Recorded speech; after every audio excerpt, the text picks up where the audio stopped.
Good afternoon, everybody that is joining today's call with Move Health. My name is Drew Shockley. I am pumped and excited for you all to be here. There are a number of us scheduled and registered to join today, and that number is increasing each second as I just started the webinar here right at 12 o'clock noon Central Time and 1 o'clock Eastern. Maybe some of you that are on the West Coast, we've got people joining us from all over the country, all different time zones. So if you're on the West Coast, good morning to you, late morning, I suppose. And if you're on the East Coast, good afternoon. I'm excited to be here with you all. So again, this is the Move Health Early Retirement Healthcare Coverage 101 for pre-65 retirees. We're going to spend some time together. I'm going to be your host. I'm going to be with you for the next, little bit. And I've got somebody helping me today. If you look in the chat, her name is Josie Living Good. She runs all of our marketing programs here at Move Health. Everybody in the chat say hello, Josie. Welcome her. She's in Texas, and she's joining us today. She's going to be managing the chat, so there will be opportunities for you to ask questions, to maybe interact and engage with us, and that chat is going to be open the entire time. Thank you, Darren, for saying hello to Josie. She's pretty awesome. So again, if you were trying to join the Move Health Early Retirement Healthcare Coverage 101 for pre-65 retirees, you've made it to the right place. My name is Drew Shockley. We're going to get started here in just a second. Thank you, Twiletta. It's very nice to meet you. Thank you for joining us today. Again, we're going to get started in just a second, and we've got a lot of content coming for you, jam-packed, ready to go. We're just making sure that we get everybody that was expected. We had over 100 people RSVP to today's webinar, and this could be financial advisors that are existing partners of Move Health, financial advisors that are interested in working with Move Health. They're trying to figure out some information about us. And then this was also made available to clients potentially that are, people that are looking to make this transition into early retirement. So again, if you're not familiar with Zoom, there is a chat function over here. Darren and Josie, Darren has definitely found it. Twiletta found it. Scott Leonard, I see your wave right there. Thank you so much. And I'm pumped and excited to be with you all today. So with all of that, buckle up. We're going to get started. So if you don't know anything about Move Health, let me tell you just a little bit. I'm super proud of Move Health. I'm part of the founding team of Move Health here. And if you put our founding team members together, we've got over 100 years of experience in the healthcare and Medicare space. So we try to get it right the first time, and you've got an experienced team. Our platform is a SOC 2 Type 2 secure platform so that we protect your sensitive data, whether it's your clients or your personal data. We focus on pre-65 health insurance. So we work with all the nation's top health insurance companies across the country. And we also do Medicare. So we're not going to be talking much about Medicare today, but we do have Medicare solutions. We work with top insurance companies to do Medicare supplements, Medicare Advantage plans, prescription coverage, et cetera. And alongside of those clients that are making that transition, we help clients shop for dental coverage and vision coverage. So we definitely complete everything, from a healthcare planning perspective, pre-65, Medicare, dental, vision, and more. We're super proud of this. We are an award-winning platform, and not everybody can say that. You can see some of the accolades that we have over there on the right, some of the publications that we've been featured in, and so we're super proud of that. So we're going to put it up on a slide and toot our horn for just a second. But we were built. Move Health was built to work with forward-thinking financial advisors and clients to solve this healthcare and Medicare planning problem that exists. So again, welcome to today's webinar. I'm excited to be with you all. I'd be remiss if I didn't tell you a little bit about me. My name is Drew Shockley. I was born and raised in East Tennessee. I'm proud of that. But I've been in Indiana now for over 20 years. This is where I met my wife. Her name is Jessica. They're holding one of our dogs. And we've been married for 20 years, and we have two teenage boys. I've got a 16-year-old boy and a 14-year-old boy. I started my career in the health insurance industry working for Anthem Blue Cross Blue Shield in 2005. So I've been a part of, insurance carriers. I've been a part of 3 different healthcare startups that have been successful working in this industry with healthcare, early retirees, Medicare, et cetera. And I've been really, as my entire adult life, this is what I've been doing. So if I'm not working and helping to build Move, you'll find me probably at a soccer field or on a golf course. Both of my boys play golf. My wife does too. And when it's summertime, we like to head out to the lake and do a little bit of wake surfing. So that's where you can find me if you're looking for me. But hey, we are excited to be here. I want to tell you, we have 4 key learnings today. Okay, so you're ready and you're trying to figure out how long this is going to be, we got 4 key learnings, and I'm going to dive into the first one right now. Okay, the first one, we're going to learn about pre-65 health insurance options. Okay, we're going to break it down into some pretty basic stuff and kind of give you some pros and cons. And we're going to talk a little bit about each one. So many of you that are out there, most of you, that are joining, you could be a financial advisor, you could be an early retiree. I see you out there, Eric. Congratulations on your early retirement. That's incredible. But when it comes to making that transition into early retirement, health insurance is always, part of the equation, and it's very, very important. So whenever people leave, oftentimes one of the options that somebody will have is keeping their health insurance through the employer. And we'll call this like a retiree plan, or like a retiree benefits. Okay. Oftentimes, this can be a very low cost option, especially if the company that you're working for was paying for some of that healthcare coverage. This is, obviously earned by the time that you work with that employer. Maybe you put in 20 years, 30 years, 40 years or more. And, it's something that you earned. I will tell you though, retiree benefits are really becoming fewer and farther between. We don't see it very often, and even when we do see it today, plans are getting skinnier. They're getting more limited. Sometimes they have some weird kind of exclusions or rules, or maybe you're only eligible for the coverage if you live in a certain state. So if you work for a company for 40 years and then all of a sudden you decide you want to retire somewhere else, that could make you ineligible for retiree benefits. And then oftentimes, you're subject to, specific hospitals, networks, things like that you don't have any control over. That's what the company would make the decision for you. So retiree benefits are one option. We don't see it very often, but it at least is one. So another one, oftentimes when people decide they're going to quit working, they decide to look at Cobra, or at least look at Cobra as an option. Now, one of my favorite party tricks is telling people what the Cobra acronym stands for. It's already on the page, so I'm not going to poll you all, but it's a Consolidated Omnibus Budget Reconciliation Act of 1985. Cobra has been around for a long, long time. Cobra is not an insurance company. Cobra is a law that says you can keep your insurance through your previous company for a specific period of time or defined period of time. So, it's kind of nice. Sometimes you get your deductibles kind of carry forward if it's in the middle of the year. If you've had health insurance coverage through an employer for a while, you don't have any changes. So maybe you're familiar with it. But oftentimes, Cobra is the most expensive. Okay. Oftentimes, you can only get Cobra for a period of time, maybe up to 18 months, maybe sometimes a little bit more. And Cobra is not a replacement for Medicare. It's not deemed credible. So if you're here and you're 65 or older and you're looking at your options, do not extend Cobra through your Medicare eligibility. That would not work well for you. So we talked about retiree coverage. We talked about Cobra. This is a question that we get all the time.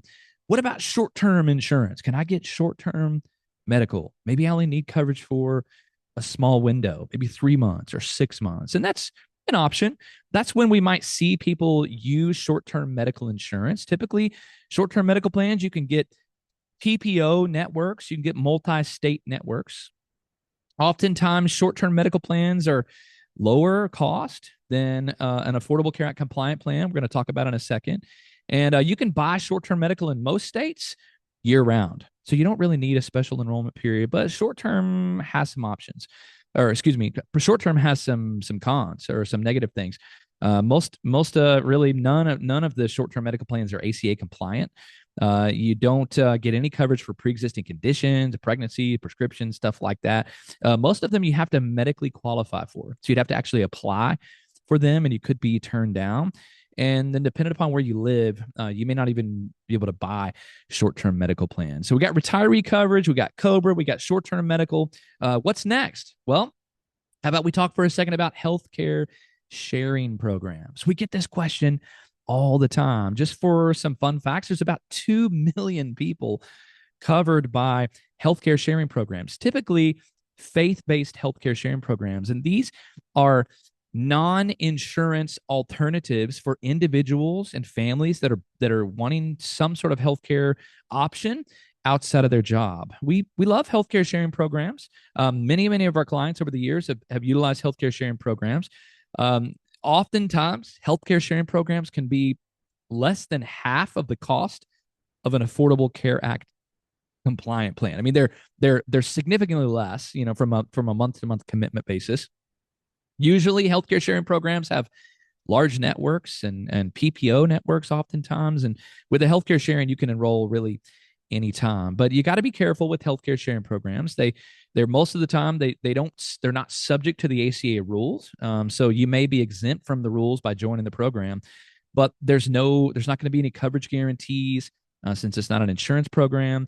And then you got to be really, really careful about smaller ones. There are a number of super small healthcare sharing programs that have less than 5,000 members. Okay, so you got to be really careful about that. Here at Move Health, we do work with the largest healthcare sharing program. It's an organization called Medicare. They have almost 400,000 members. They've been in existence for 35 years. And that's one of the ones that we work with here and we feel really comfortable about. But healthcare sharing is an option for people in this early retirement window. Now, last, this is where the majority of people are going to fall. They're going to fall into Affordable Care Act compliant plans. So if you're out there, I might, poll you in the chat and you might say, well, isn't that the Obamacare thing?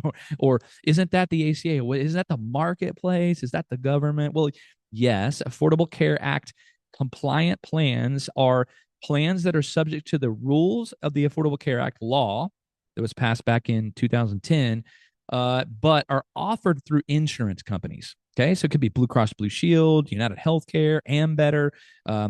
There's a number of big companies that offer these Affordable Care Act compliant plans. But these plans, some of the benefits of these types of plans, they're always required to cover pre-existing conditions. So immediately, if we're having a consultation with a client and they have a pre-existing condition, most of the time we're going straight to Affordable Care Act compliant plans. What you may or may not realize is that the cost of a plan is only based on a few factors. Most of the time, it's only based on how old you are and where you live. Noticeably missing, it doesn't have anything to do with your height or your weight or what prescriptions you're taking or anything like that. It's literally how old you are and where you live. Not like, do you live on the east side or west side? Like, what state do you live in? Do you live in Indiana? Do you live in Texas? Do you live in Arizona? The rating pools are a little bit different on a state by state basis. But the cost of Affordable Care Act compliant plans are only based really on two things: age and location. You do get a bit of a bump if you use tobacco, but in a lot of cases, you may be aware, and we're going to talk a little bit more about this in just a second, but there are federal government healthcare premium tax credits that make Affordable Care Act compliant plans very affordable in many, many cases. And we do that in conjunction with financial advisors that help us manage a modified adjusted gross income, or actively managing your modified adjusted gross income. So this is where your financial advisor is putting strategies in place to manage your income below certain thresholds to take advantage of the healthcare premium tax credits that are available. Now, it's not all perfect. There are some things that we have to deal with Affordable Care Act compliant plans. We may be looking at a plan, that has a restrictive network. A lot of the Affordable Care Act plans are HMOs. A lot of them, require, a little bit of extra legwork during tax time. Most of the accountants that work in out there today are familiar with it. There are 25 million people that are on Affordable Care Act compliant plans, and most of them are getting tax credits. But then oftentimes, we're running into a situation where, these types of plans can have, Affordable Care Act, can have a higher out-of-pocket cost than some employer plans. So, this is kind of what we do, but I want to dive just a little bit deeper here into the Affordable Care Act style policies, because there are some rules that are these are just givens that a lot of people in the industry, a lot of professionals actually don't realize what's happening with the Affordable Care Act. So I want to point a couple things out. Number one, the Affordable Care Act was passed in 2010, and any plan that's available in the marketplace since 2014 is guaranteed issue. So that means you can't be denied health insurance coverage because of a pre-existing condition. I know everybody on this call, and there's a large number of you on this call right now, over 100 people registered for this event. You cannot be denied health insurance because of a pre-existing condition. Most people do not know that. I know you all are super smart, and everybody on this call, you already knew it. But most people out there do not understand how that works. They've heard it, but they don't know what that means.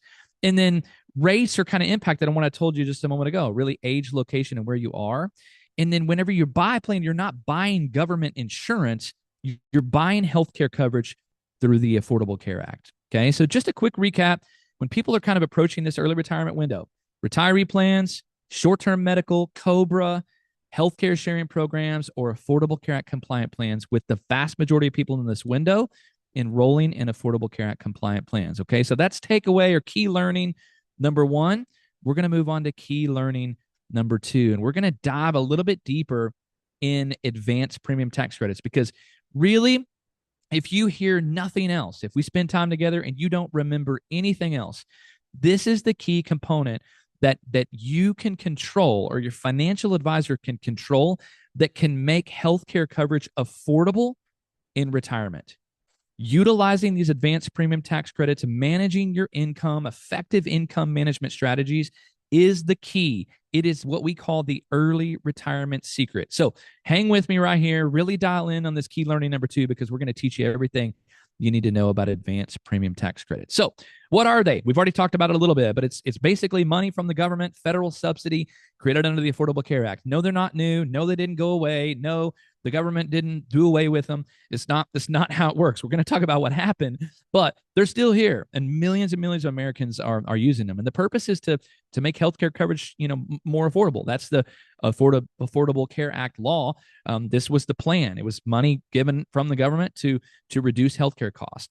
There's a key component of the advanced. Okay, advanced means that you get the premium credit immediately, and then it's reconciled on a year-over-year basis. We're going to talk about that in a second when you file your return, but they're advanced. So if somebody's applying for coverage today and their health plan is $1,000, but they get a premium credit of $800, they get it immediately, and they only pay the difference of $200. We're going to show you some examples. So why do premium tax credits exist? Well, before, buying insurance was expensive. People, oftentimes couldn't do it. So they came out with these tax credits under the Biden administration to offset the cost, encourage people, healthy people, to get enrolled and to balance the insurance pool, and to reduce the number of uninsured Americans. But the reality is, we all know they're not free, right? They're not free. We're all, if you're working and you're paying taxes, we're all paying for it. But it's just, it's something that, it's a tool that you can use alongside of your financial advisor to help really reduce costs. So how do they work? Okay, so each year you estimate your household's modified adjusted gross income for the coverage year. Note, not previous years. So there are some rules around Medicare and IRMA and stuff like that go off previous year's income. But advanced premium tax credits for the health insurance Affordable Care Act marketplace are current coverage year. Okay, so if you were enrolling now, it would be 2026 healthcare coverage, or 2026 modified adjusted gross income to determine your tax credit eligibility. The marketplace, with our assistance, calculates your expected premium contribution on a sliding scale. We're going to show you in a second. The federal government sends the money to the marketplace, and that credit is applied to your plan in real time. And then throughout the year, that happens on a month-to-month basis. And then when you file your return, then you actually reconcile those tax returns based on your credits, based on what you estimated your income to be and what your income actually was. So if you estimated your income to be $80,000 and you made $72,000, then you actually would be eligible for more tax credit. But if you estimated your income to be $80,000 and then you actually made $90,000, it would be adjusted. So I see a question there, Joshua.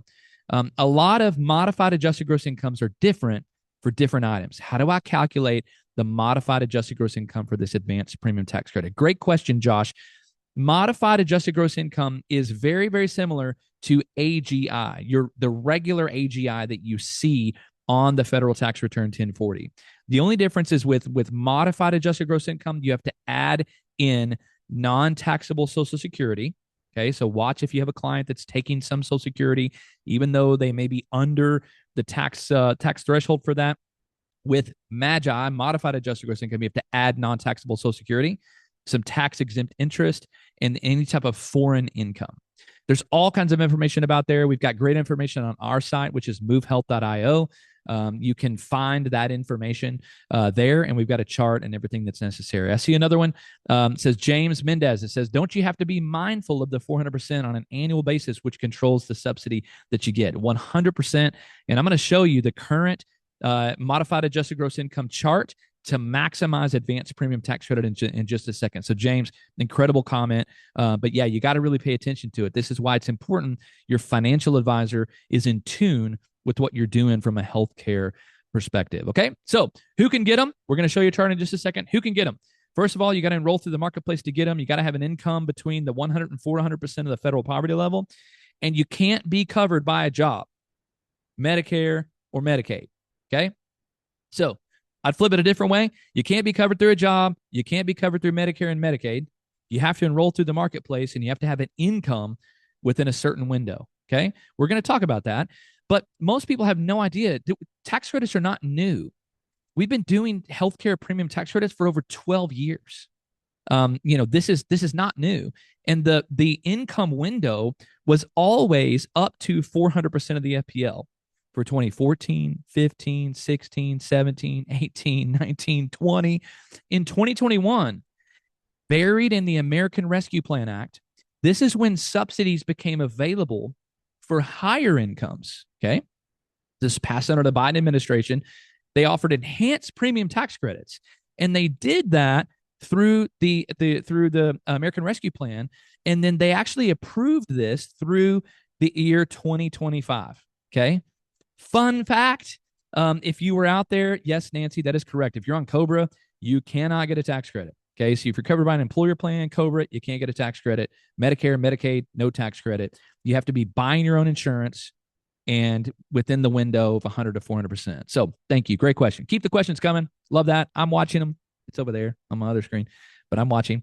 But healthcare premium tax credits are not new. Okay, so we've been going, we're 12, 13 years in here to advanced premium tax credits. Now, if you paid attention to the news over the last little bit, last year, the advanced premium tax credits, or at least the enhanced premium tax credits, were basically the center point of the government shutdown.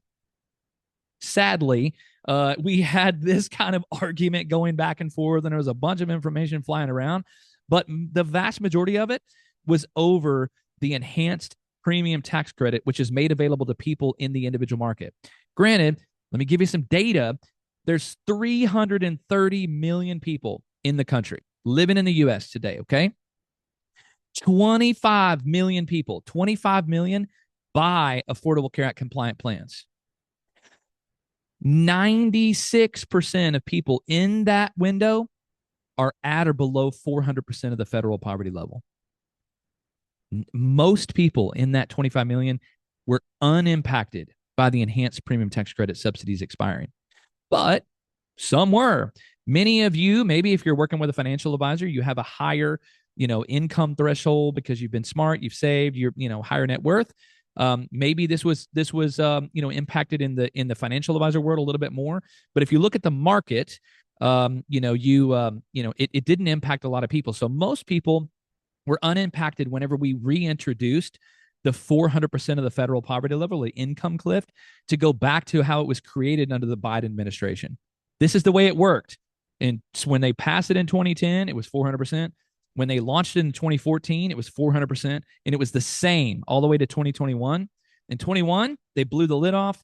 You could do it 2, 3, 4, 25. And then it went back to the 400% level under the Biden administration. So that's where we are. Martha, excellent question. Martha says in the chat, what if you're eligible for COBRA, but you didn't elect to enroll in it? That's okay, Martha. if you quit your job, eligible for COBRA, but you decided not to use COBRA, you can apply for individual health insurance coverage through the federal marketplace with our assistance, and you can get a tax credit if your income falls within the window. Okay. So let's look. So this is a chart. Okay. So over on the left side, we've got household size. Okay. I don't know if any of you have 7 or 8 people in your household today, but if you're in an early retirement window, it's not who's living with you. It's actually who is on your federal tax return. Okay. So household size is on the left side over here. And then this income chart, like all of these numbers go from 100% to 400% of the federal poverty level. On the left side, this is the income number for Medicaid eligibility. Medicaid is low income state based programs. So most people here, you're not going to be eligible for Medicaid, okay? But we just have the chart so that we understand it. There are some states, there are a number of states that allow Medicaid for people up to 138% of the federal poverty level. So you see that second window there. I don't know if you can see my blue marker there, but 138%. That's the Medicaid level in some other states. Now, all the way over here on the right side, the 400% of the federal poverty level, that is the tax credit eligibility for the way that the Affordable Care Act was created back in 2014. You had to be at or below 400% of the FPL. So if you're single, back to James Mendez's comment earlier, it's $62,600 in modified adjusted gross income. If you're a household of 2, it's $84,600 in modified adjusted gross income. Now, household of 3, if you're claiming a dependent or whatever, it's 106. If you're a household of 4, 128, 5, whatever. It's not who lives with you, it's how you plan to file your federal return for that given tax year. Okay. So this is, for the last several years, we've been living in a world where people were actually eligible for premium credits above and beyond those numbers. I've helped many, many multimillionaires that have $100,000, $200,000 in income that were getting credits through the end of 25. But starting in 2026, we went back to the original rules under the Affordable Care Act, which put us in inside of this 400% of the FPL. So this is the thing that matters to you over here on the right. This is the number. So if you're single, it's $62,600. If you're a household of 2, it's $84,600. Financial advisors, if you are listening and you don't know this, please, please, please write this down, because these are the numbers that you need to hit. You need to be doing pre-planning with clients. If they're thinking about retiring in 27 or 28, you can do things now to prevent higher incomes in their retirement years. You don't have to get people down to where they're living off buttery noodles and leftovers. Okay. Think about this. If somebody needs $100,000 a year to live and they have 3 years before they move into retirement, or 3 years before they move into Medicare, excuse me. So 62, 63, and 64. What if you took a $300,000 Roth conversion, paid taxes in 2026, and reduced their income to $50,000 in 2027, 2028, 2029, supplement the income that they need with non-taxable or already, post-tax dollars, and only send them the minimal amount of income that they need. That is a game changer. It's a game changer. Margaret says, is the monthly premium the same if you fall under 400%? No, ma'am, it is not. The further you go down the chart, the more premium tax credit you get, and the less your health insurance becomes. Okay. So if you're right under the threshold, your premium credit, is going to be set because you're right under the threshold. But the lower you go, the more credit you get, and the less your health insurance is going to cost. Okay. There is a number. Okay. There's a term called the affordability factor. Okay. When the Affordable Care Act was passed, the affordability factor was 9.5% of a household modified adjusted gross income. That is what the federal government says was affordable for healthcare coverage premiums of the silver benchmark plan available in a region. Okay. That's a lot of information. Let me say it a different way. For people that fall below 400% of the FPL, you're not going to pay more than 9.5% of your income for a silver level plan. If I saw you at the grocery store and you said my income is going to be 60,000, how much is my health insurance going to be? Well, even though I'm from Tennessee, I could do the math and I could say 60,000 times, just if I did 10%, that's, $6 grand, 500 a month. I could tell you, Margaret, your health insurance is going to be no more than $500 a month because you're below 400% of the FPL. It's no more than 9.5% of your income for silver level plans, $500. But if you told me your income is going to be $40,000, I could tell you it'd be $300. You would get $200 more a month in an advanced premium tax credit of $2,400 a year. And to answer Margaret's great question in the chat, do you make up the difference at tax time? Yes. So you make an estimate. So you could say, hey, my income is going to be 60,000, and then you get a tax credit based on that. I'm going to show you an example here in a second. But if you end up making less, then you actually would get more tax credit when you file your return. Now, the same thing happens in reverse. If you say you're going to make 40,000 and then you end up making 52,000, you're going to have to pay some of that tax credit back when you file your return. Now, lean in with me for a second. If you say you're going to make 60,000 and you make 70,000, you would pay all of the tax credits back. This is why you have to have your financial advisor involved in this conversation, because no longer can we just kind of passively move into retirement and be like, hey, yeah, I just need, whatever, send me, $5,000 a month. You can't really just do that. If I'm a financial advisor, I am digging into this and I'm saying, hey, let's figure out how we can reduce your income so that you can maximize your healthcare premium tax credit and you can buy coverage from Blue Cross Blue Shield or United Healthcare or Humana or Ambetter or whatever insurance company is available in the state that you live. We're not buying government plans. We're using the government to pay for the health insurance plan that we choose by managing our income down below the threshold. And it can make a massive difference, okay? Terry says, what if you pick a bronze plan? How does that impact the numbers? Great question, Terry. Bronze plans would be less. So silver plans fall within that 9.5% threshold. So bronze plans would actually be less. So typically you'd see that be a smaller percentage of your income. So it's a great question, Terry. Margaret, Jim, I see you. Jim, what happens if I fall below the 100%? Well, Jim, we don't want to do that because it depends upon the state you live in. That would mean Medicaid eligibility. So follow me here. Let me embellish this a little bit. So oftentimes we got people that are on calls that are like, hey, look, I got my house paid off. I got money set up over here. It's all taxable. Like, I don't have any income, right? And they're kind of like proud of it. Like, hey, I don't have any income. Well, oftentimes we're having to work with the financial advisor to create some taxable income so that they can utilize the advanced premium tax credit. So, Jim, long story short, if you're below 100%, you don't get a tax credit. We don't want to do that. You may need to create some income from your financial advisor. If it's all post-tax, maybe you need to go get a part-time job. Just make a little bit of money, because the healthcare premium tax credit, we're not talking about dollars here, ladies and gentlemen. We're talking about a large amount of money. So let me give you an example. Let's go out to Wyoming. Okay, so this is an early retiree couple, 59 years old male, 61-year-old female, and they're retired. They worked for whoever, and they're retired. They're jumping into the federal marketplace. And this is an example of how premium tax credits could be so substantial for these people.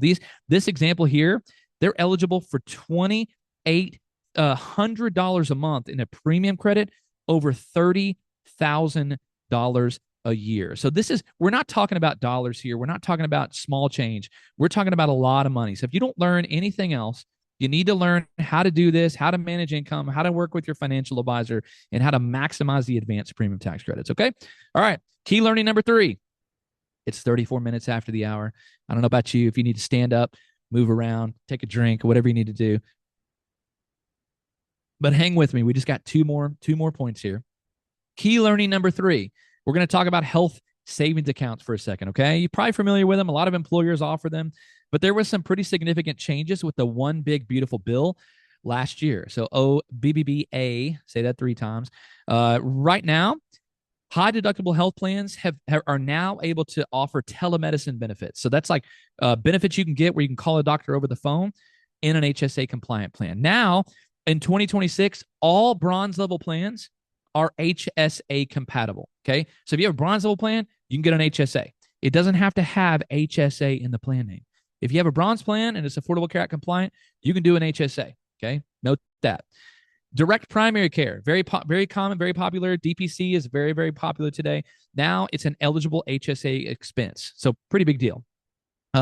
If you're on Medicare, you still can't. There was a little bit of talk whenever the bill was coming out. There was a little bit of talk about Medicare and how HSAs and letting people play together, but no, you can't do that. And we didn't really get an income contribution limit, but I'm going to show you the income contributions here in just a second. So Margaret, great question. Margaret's getting 100 points in the chat. Margaret, thank you so much. Your questions are great. So you can't use an HSA to pay for premiums. Okay. You can't use it to pay for premiums. You can use it to pay any other qualified medical expense, but you can't use it to pay for premiums. It's okay. That's just the way that it was designed. It's not designed for premiums.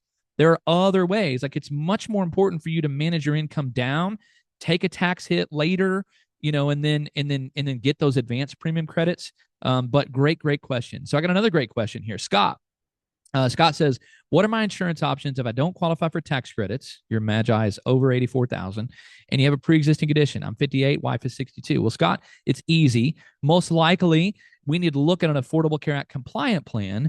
But if there is no possible way for you to manage your income down below 84,600, you can still buy an Affordable Care Act compliant plan. You just pay the full premium.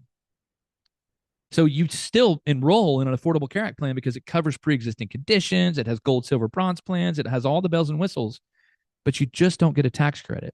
So my question would be, hey, what can we do here to make sure that you are eligible, for an advanced premium tax credit? What can we do? Can your financial advisor get involved? Is there something we can do? Some money we can move around? That would be my recommendation for you to look into. So great question. We're going to talk, a little bit more about HSAs. We're going to keep the train running here. So health savings accounts are combined with high deductible health plans. Like I said, you got to have a bronze plan. There's 3 times the tax benefits, right? So contributions to an HSA are tax deductible. So this helps reduce modified adjusted gross income. We've had a number of people say, hey, I have healthcare coverage through the marketplace and my income is 90,000. What can I do? Well, you can put $5,000 in an HSA and all of a sudden, or $6,000 in your HSA, then your income goes below the threshold, and that could open up $30,000 in an advanced premium tax credit. So I'm going to let you look at these real quick.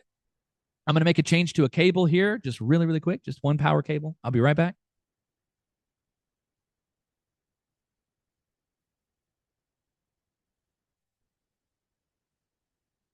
This is how you know it's a live show.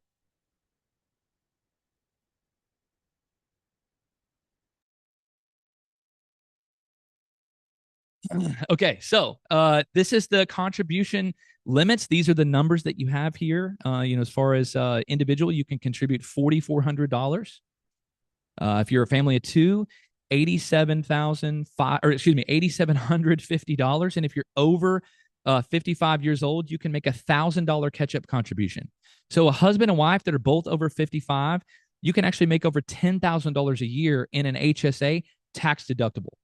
Putting money in there to pay for your medical bills, not your premium, but to pay for your medical bills. So Scott, I would love to explore this with you. I don't know if there's any way that you can get below that threshold. You can still buy Affordable Care Act compliant plans, but your income is going to be over the threshold. James says after 65, you can use your HSA funds to pay for other stuff. That's correct.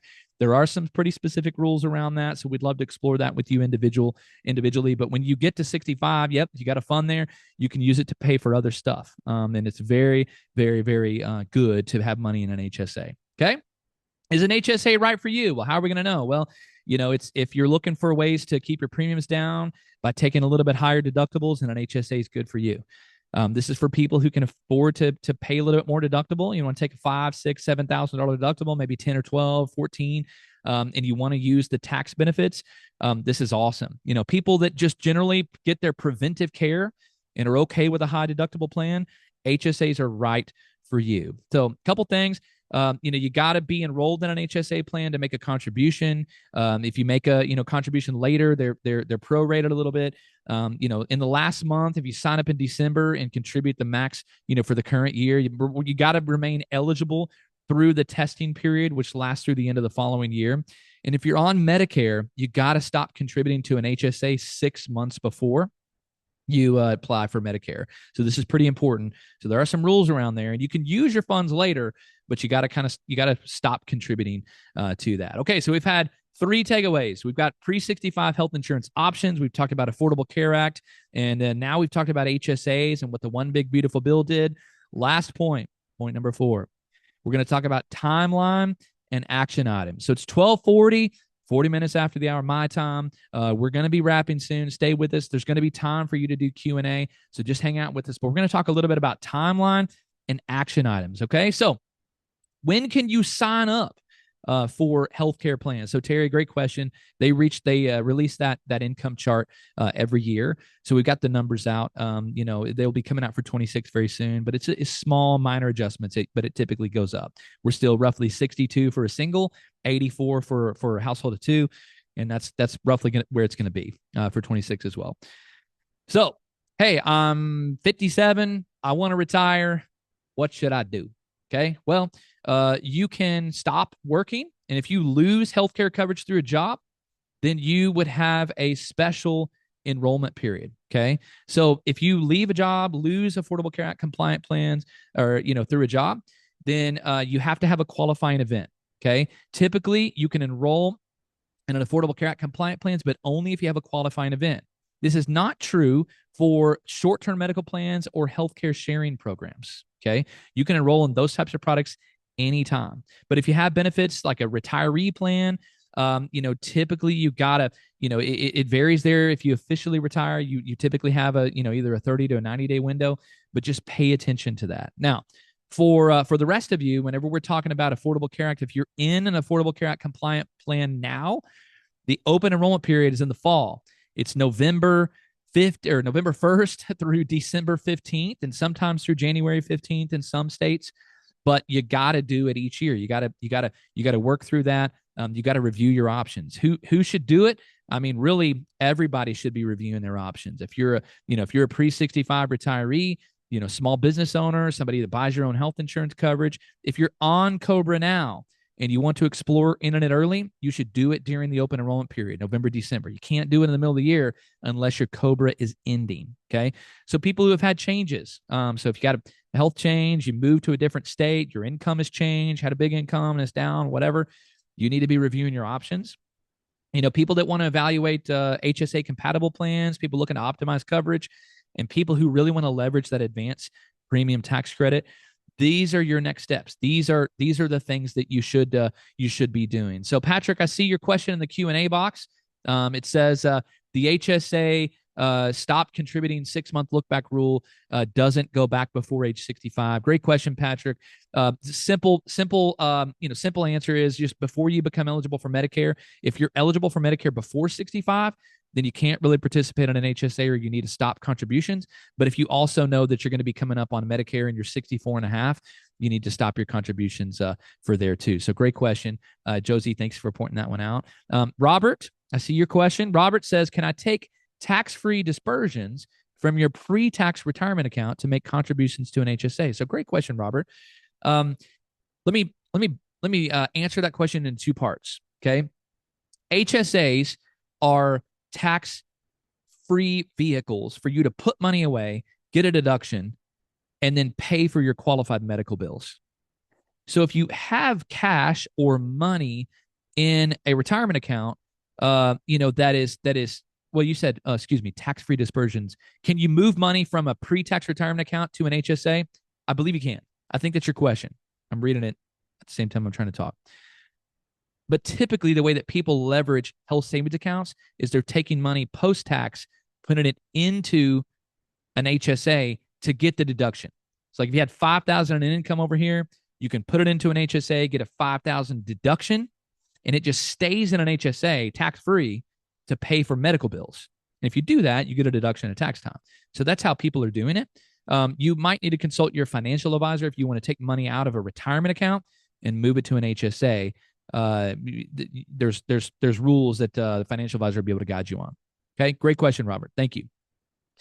So what are my next steps? Well, if you're joining us today, you're joining us along with your financial advisor, we would love to work with you. If you're a financial advisor, contact your financial advisor and tell them, hey, I want to work with Move Health. I want to talk to them. We have a process. We have a platform called the movehealth.io platform that's accessible through your financial advisor, where we can run a health planning analysis for you. Okay. So this is where we would capture some data from you, like where you live, your age, your income, your expected income. Joshua, great question. If you're over 400% of the FPL, we would consider Affordable Care Act compliant plans without a tax credit, short-term medical, healthcare sharing programs. If you have COBRA as an option, we'd give you counsel on that. But if you're over 400%, you can buy an Affordable Care Act plan. You just don't get a premium credit. Okay. So that's a great question, but we deal with that every single day. So if anybody on the call is interested in, so you would work with us. You could work with Move Health. We would take you through the process, help you shop for healthcare coverage through the marketplace. It's just that you would not get a premium credit if you're over 400% of the FPL. We can look on the marketplace, off the marketplace. We can look at individual plans, direct with insurance companies, healthcare sharing programs, short-term medical. We can look at the whole gamut of things that we talked about in takeaway number 1, and we would help you shop and make a decision that's best for you. You got it. Thank you, Josh. But so if you're out there and you're interested in taking the next step with us, tell your financial advisor, hey, I was on a webinar with Move Health today, and I really want to start a health plan and analysis with Move Health. I'm thinking about retiring in the next couple of months, and I want to understand some things. So we would send you an invite. You would give us some of your information, your age, where you live, your expected income, and we would do an overview of your health plans that are available, the provider networks. You give us your doctors. We could tell whether your doctor's in network or not. Give you options for HSA plans, drug coverage, and then our agent team would actually walk you through and say, hey, we recommend that you should look at this insurance company or that insurance company. And we will tell you, hey, this company is really, really stable in this area, and this company is not so much. We don't recommend that you look at this particular plan. So, this is what we do, every single day. Susan, great question. It says, is Move Health only accessible via a financial advisor, or do you have a fee-based option for individuals? Susan, give us a call. Visit our website. There's a client page there. We'd love to engage with you. Typically, we engage through a financial advisor because it is so important that a financial advisor have an influence over your income and help you manage your income. That is the number one factor in reducing your healthcare cost in retirement. Managing your income, managing modified adjusted gross income. So great question, Susan. We appreciate that. So the same thing that we do in the pre-65 world, we also do the same thing in the Medicare space. So if you're 65 or older or approaching 65, or somebody is 65 and they're on Medicare and they're like, hey, I don't know what to do. I got a big old stack of mail and I'm not really sure what to do. This is what Move Health does. Go to your financial advisor. Say, I talked to Move Health. They work with financial advisors and their clients, and I want to get an engagement with them. I want to talk to them about Medicare, and I want to understand my options. Okay. So incredible things that we do both on the pre-65 and the Medicare side. And so I'm going to pause now. We got about 10 minutes left to the top of the hour. So I'm going to pause. I'm going to open up the chat box here. So you can type your questions here. You can also type your questions. There is a Q&A box that is available. So if it's a separate one, we've had a couple of questions go through there. So thank you, Patrick, for your question in the Q&A box. Thank you, Susan and Joshua and Robert and James Mendez, Scott, Margaret, Terry, some incredible questions. Jim, great question about income management there. Martha, again, talking about COBRA. Nancy, talking about getting a tax credit if you're eligible, for healthcare through COBRA. So I'm going to pause, give you all just a second or two to think about any questions. Use the chat box. Use the chat box before we close.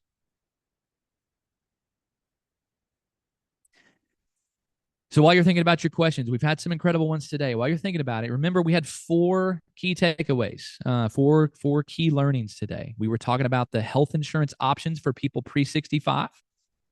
Some people have a retirement plan available through their job. Some people look at COBRA. Some people look at short-term insurance. Some people look at healthcare sharing programs. I personally am on a healthcare sharing program for my family, so I trust them. They're great options. And then Affordable Care Act compliant plans. You can buy an Affordable Care Act plan if you have a pre-existing condition or a medical problem or something that you're concerned about. You might need to go with an Affordable Care Act plan. It's just a matter of whether you get a tax credit or not. You can, you that would be determined based on your income. Okay. Darren has a great question. When can you start an HSA? Darren, great question. You can start an HSA whenever you are covered by a qualifying health insurance plan. Okay. So you have to be covered by a qualifying health insurance plan. And as soon as you are, then you can open up an HSA and you can start contributing to it. Twiletta says, if you retire early and no longer work, can you still contribute to an HSA? The answer to that is yes. Absolutely. If you have a question, about your income, or if you're still, if you do have income, then you would be able to contribute to an HSA if you're covered by an Affordable Care Act compliant plan that's HSA eligible. You can absolutely contribute to an HSA. It's an awesome thing. Most people contribute them to their job, but you can do it individually as well. So great question. Jim says, so if you retire early, that means that you must be doing well in your 401k, your savings, or whatever. So you mentioned it, you don't want to go under 100%. So where do you find the income from your financial advisor to get to the 100%? Great question, Jim. So oftentimes people have they have a bucket of pre-tax and post-tax money in investment accounts, right? So oftentimes financial advisors are able to create some income for you. If you're single, in most cases, you only need to create $15,000 to $20,000 a year to be able to leverage that tax credit. But if you create a little income, that tax credit might be worth $30,000 a year. So it's so valuable that you understand that and your financial advisor knows how to do it. But Jim, if you have no income and you have no sources of income, the other solution might just be, hey, we may just need to go get a part-time job. I don't know if you like golf, Jim. I've always thought I wanted to be the cart guy that's out there, the starter, just kind of talking to everybody in the middle of the day, the morning at the tee box. Maybe you do that just to create a little income, and it could save you $30,000 a year on your health insurance coverage. Crazy, I know, but that's the way the rules work. So great question, Jim. I appreciate your engagement.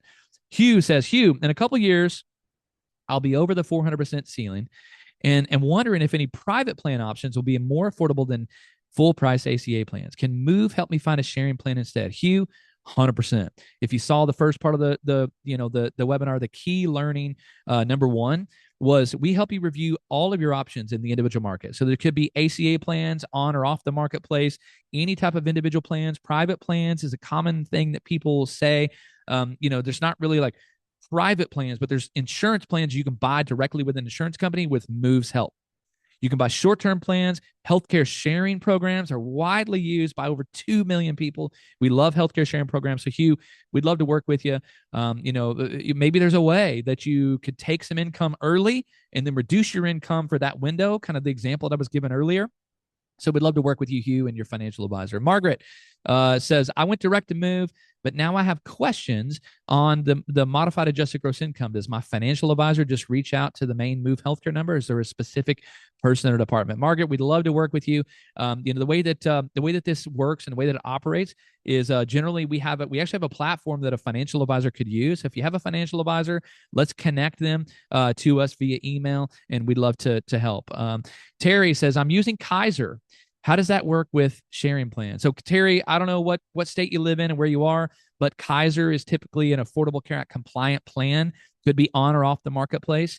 So if you found that a healthcare sharing program was a good option for you, then you would do that instead of Kaiser. Okay, so that is a great question. Jim says, yes, I'm single and I have some pre-tax and non-pre-tax. So thanks a lot. It's back to a question or comment earlier. Eric says, hey, I pull from a traditional IRA using a 72T SEP rule and get enough income to use the marketplace. Talk to your advisor about it. Bingo. I don't know how to highlight that, but 100 points to Eric. There are a lot of things you can do to create a little bit of income, and just all you got to do is get a little bit over that threshold. And again, it can make a $30,000 difference. I appreciate that, Eric. Great comment. 100 points to you. James Income can be generated through your brokerage accounts or pre-tax. Keep it in mind if you're pulling that, incredible stuff. People helping people. That's just what we do here on the Move Health webinar on a Tuesday afternoon. I am so thankful that each one of you decided to come and join us. As Josie said in the chat, there will be a recording of today's webinar. Make sure you check it out on our YouTube channel. So go to Move Health YouTube. You can click subscribe. More content, more things coming out. If you're a financial advisor and you're on here, we'd love to work with you. If you're a client that came today to join, talk to your financial advisor about what you can do to help manage your income and to help you make this transition so that you can do whatever you want to do in the next phase of life. Again, my name is Drew Shockley, representing the Move Health team today. Thank you all for coming. Thanks for joining us. Hope you have a good rest of your Tuesday, and we'll talk again very soon. Take care now. Bye-bye.